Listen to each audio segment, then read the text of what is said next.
한국과 일본의 전쟁 가능성은 미국을 떼어놓고는 논할 수 없는 주제입니다. 오늘은 미국의 우방국 등급과 한국과 일본의 전쟁 가능성이 얼마나 되는지 알아보도록 하겠습니다. 2020년 현재 세계 제1의 강국은 누가 뭐라 해도 미국입니다. 미국은 경제 군사력을 포함한 거의 모든 분야에서 1위를 차지하고 있고 미국을 중심으로 세계 경제와 힘이 흘러가고 있으며 미국과 우방이냐 아니냐에 따라 그 나라의 흥망성쇠가 결정지어지는 시대에 우리는 살고 있습니다. 그래서 많은 나라들은 미국과 우방의 관계에 있고자 노력하며 그렇지 못한 나라들은 경제제재나 수출입에서의 불이익, 심지어는 전쟁까지도 감당해야 하는 경우가 종종 있습니다. 그런데 이런 미국이 우방국들 중에서도 등급을 나누어 관리하고 있다는 사실을 아십니까?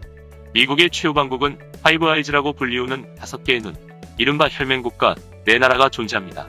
파이브 아이즈에 포함된 미국의 혈맹국 4개 나라는 영국, 캐나다, 호주, 뉴질랜드입니다.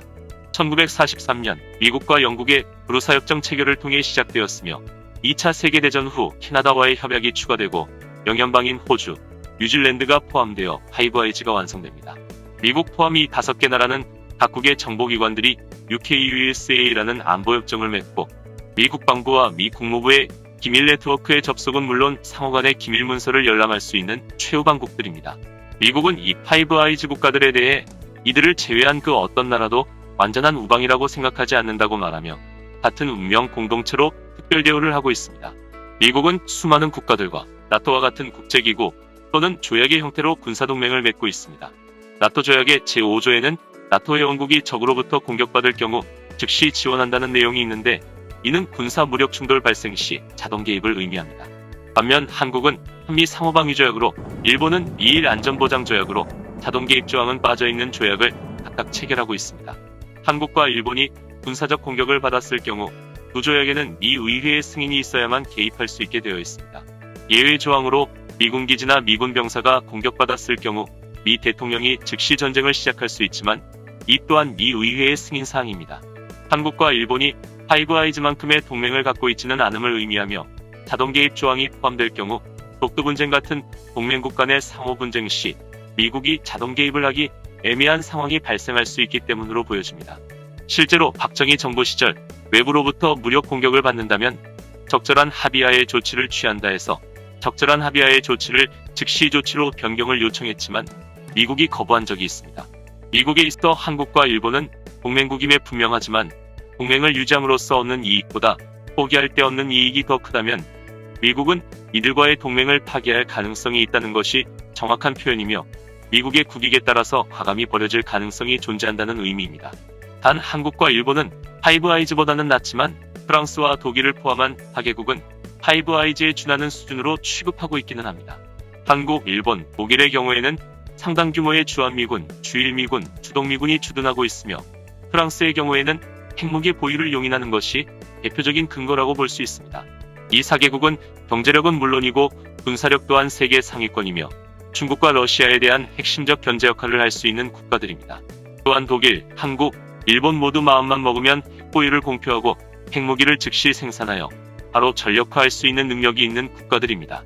또한 한국과 일본은 미국의 인도태평양 전략의 핵심 기지 역할을 하며 둘 중 한 나라라도 관계가 뒤틀릴 경우 미국의 대러시아, 대중국 전략에 문제가 생기게 됩니다.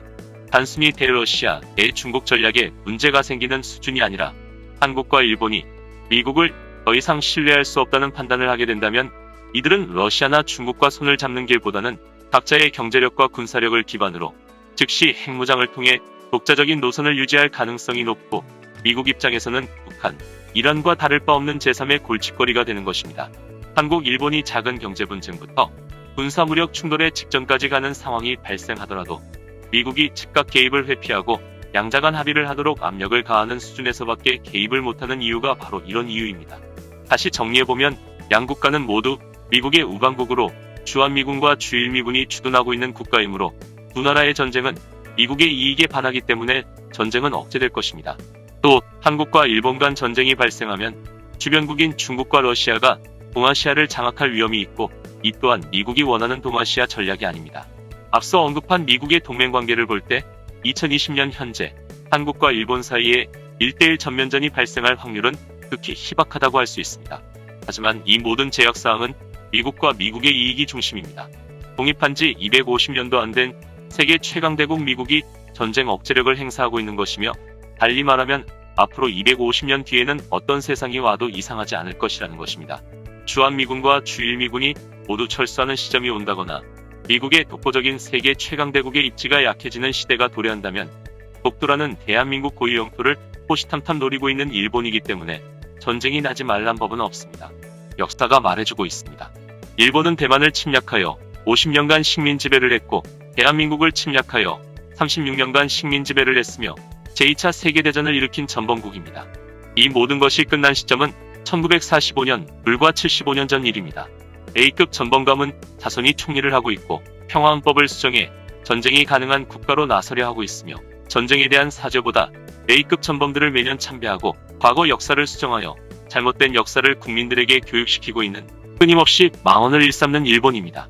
대한민국과 일본 간의 갈등의 골이 깊어지고 있고, 독도를 둘러싼 영토 분쟁, 한국 대법원의 강제징용 판결에 대한 일본 정부의 경제보복 등 양국 간의 분쟁의 단초는 수두룩합니다. 오늘 영상에 결론을 내리겠습니다. 2020년에 한국과 일본의 전쟁 가능성은 희박하지만, 앞으로의 세계 정세에서 두 국가 간의 전쟁을 전혀 배제할 수는 없다는 것을 명심해야 하고, 대한민국은 이에 대비해야 합니다. 자주국방을 위한 군사력을 강화시키고, 그 어떤 나라도 함부로 도발할 수 없는 강력한 전쟁 억제력의 힘을 키워나가야 할 것입니다. 글로벌 이슈를 콕 집어서 풀어보는 글로보딸이었습니다. 구독과 좋아요, 알림 설정은 컨텐츠 제작에 큰 힘이 됩니다. 시청해주셔서 감사합니다.